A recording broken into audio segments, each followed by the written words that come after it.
Hey there everyone, we're here at Hungry Mother State Park and we're about to go hike up to a very cool overlook. It's on the Molly Knobs Trail and I'm joined here now with Lily Kingsolver. She's the Education Support Specialist here at Hungry Mother. Lily, before we head on up, what do we need to know?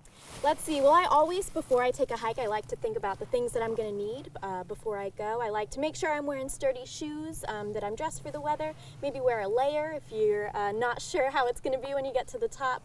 I like to always bring something in case of rain, and I always like to bring a medical kit, just in case. Always just in case. Just in case. Perfect. Now we're standing here by the kiosk. We're looking at this map here. Can you kind of show me where we are and where we're going? Yeah, absolutely. So we are up here where it says you are here, and we're about to start on this trail here. We're going to go up to here where there's a little overlook, but then if we continued up here, this is the highest point in the park, or Molly's Knob.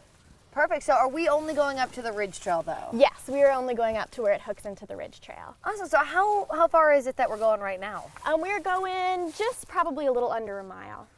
Now this whole thing, now you said a lot of people mistake this trail as a loop trail, but it's just an out and back. It's just an out and back, yeah, but I love, something that I love about it is that you really see different views on the way out and back, so it doesn't really feel like you're doing the same trail. Very cool. Well, we got a lot of hiking to do. Let's go get started. Awesome. So from here to the very tip top, which we're not going to, we're only going about halfway. Yes. How high up are you getting? You are getting to 3,270 feet is the tippy top spot in the park, and it's about 1,000 feet elevation gain from the parking area to Molly's Knob. This trail right here, very well paved, very noticeable.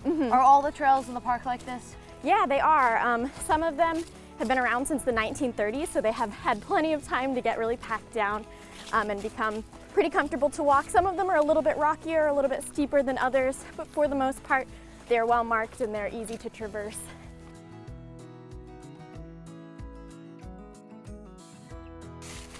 I see we're coming up to this fence here. Is this part of the park? It is, yeah. So we are coming up to where the Molly's Knob Trail meets the Ridge Trail. There's a nice little platform here so you can sit, have a drink, kind of make this your destination, or you can continue to the top of Molly's Knob. But either way, it's a nice little spot to take a rest. And this has only been about a half a mile? Yes. Perfect. How cool is that? Very easy hike. Absolutely. But a lot of uphill. Yes, yes, definitely uphill. Great, so we made it. We did. We did. So from right here we can see Molly's Knob, highest point in the park at 3,270 feet up there. Perfect, so that's the highest point in the park. It is. But if we were to keep going, we Yes. could see the highest point in Virginia. Exactly, exactly, and that's Mount Rogers. Now there's something a little bit special about what's up there that we can't really see. Absolutely, yeah, so it's hard to see from this point, but something that's really cool about the vista, other than the fact that it's a beautiful view, is that there are 2 American chestnut trees up there. And these trees are really special because they're functionally extinct. There's an invasive blight or fungus that has killed off these trees starting in the early 1900s. So there are hardly any adult American chestnut trees anymore. And while these ones do have the blight, they've gotten older than most of the trees do that get the blight. So that's a really cool thing that you don't get to see a lot of other places. What other wildlife can people expect to see while they're hiking up, hiking up through Hungry Mother? Well, there's tons. We have a ton of deer, of course, like a lot of places in Southwest Virginia. We also have coyotes, we have raccoons and squirrels and foxes, all of the regulars, and we have a lot of great bird life. On this trail especially, several times I've seen pileated woodpeckers, which are really cool to see. So before we came up here, there was a sign that warned people about bears. Now, is that an actual worry here, or is that something that, you kind of just have to tell people to keep an eye out for? Well, we always do like to tell people about bears because there's something that you need to be aware of, you need to be careful about, but we don't really have trouble with our bears here. We have bear-safe trash cans, and since those have gone in, we've seen a drastic reduction in the number of bear sightings we have. So we feel like most of the bears around here are just trying to get a snack, right? They're just looking for the trash, but they don't want to mess with the people if they can help it. It's only about a half a mile here, half a mile back. Pretty easy hike. Yeah, absolutely. Okay, so let's get it going. Great. But before we go though, Lily, I do see this sign right here that tells us a little bit about some of these other trails. We got 0.9 for the Molly's Vista Trail and then 1.3 for the Molly's Knob Summit. What does this mean exactly? So if we continue on this trail that we're on right now, the Molly's Knob Trail, that's going to hook us into these other trails. At 0.9 miles on this trail, we will reach the Molly's Vista Trail, and then if we continue on that trail, we will get to the summit in 1.3 miles. We can also get to the CCC Trail if we stay on this trail. One thing I love about the trails in the park is that they all hook into each other, so you can really decide exactly what you want to do with your day, if you want a longer or shorter hike. How neat is that? So, you know, we were thinking about going up to the summit. It is about 4 miles round trip, but you guys are experiencing a little bit of a ladybug problem up there. That's right. Yeah, we do have in the fall every year we have a little bit of an invasion when the invasive Asian ladybugs start looking around for a place to go as it gets colder, and we get swarms of them around the park. So. Wow, that must freak out some of your viewers. Definitely. How neat is that? Well, so we won't be going up there. We're just going to hang out here, but for now, let's just head on back down. Awesome.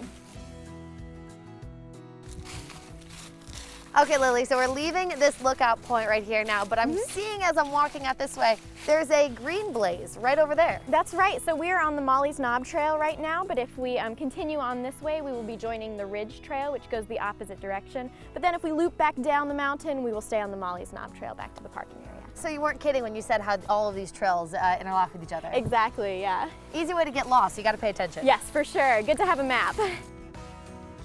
Why is it called Molly's Knob Trail? So the Molly's Knob Trail, the name of it comes from a legend that we have about the park. It was passed down by a family that owned a lot of this land before the park was here. The legend goes that in the late 1700s, this was a really hotly contested hunting area. The Native Americans and the European settlers all wanted to live and hunt here. So every once in a while there would be a dispute, and one side or the other might take some prisoners. On one particular occasion, a Native American community in the area, we think it was maybe a Cherokee, a Shawnee, or a Lenape community, took Molly Marley and her young child into their community. One day when they were out hunting, she escaped and took her young child, and they wandered through the woods day after day. She gathered nuts and berries and leaves and fed them all to her child, but she didn't eat anything herself. And so after days of wandering, she collapsed at the base of what we now call Molly's Knob.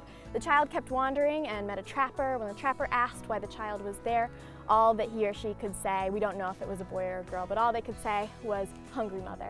And so that's where the name of the park comes from, and Molly's Knob comes from Molly Marley.